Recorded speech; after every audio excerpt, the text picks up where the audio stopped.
Tercipta dua rekor dalam duel Indonesia vs Vietnam di final Piala AFF U23 2025.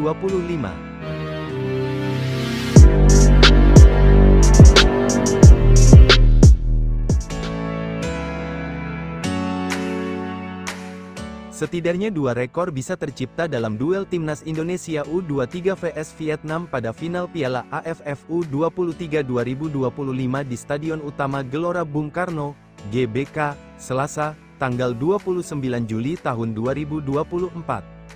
Timnas Indonesia U23 lolos ke final Piala AFF U23 2025 setelah menang dramatis melalui adu penalti 7-6, 1-1, atas Thailand, sedangkan Vietnam Comebak menang 2-1 atas Filipina di semifinal.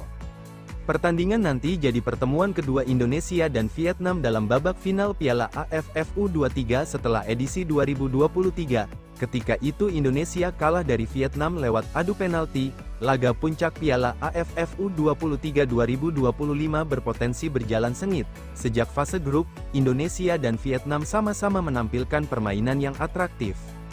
Duel Indonesia vs Vietnam yang berlangsung ketat nanti juga memiliki kans memunculkan rekor baru dalam turnamen Piala AFF U23.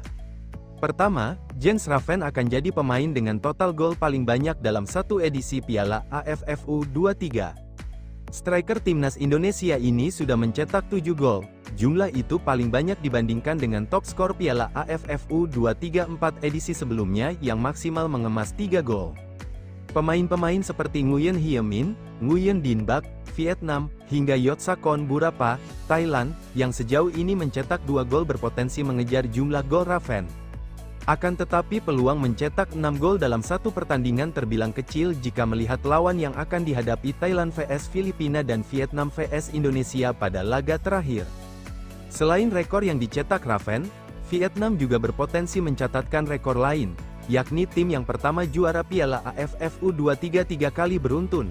Sebelum melawan Indonesia, The Golden Star memegang rekor sebagai tim pertama yang juara Piala AFF U23 2 kali beruntun usai mengalahkan Garuda Muda dalam final edisi 2023.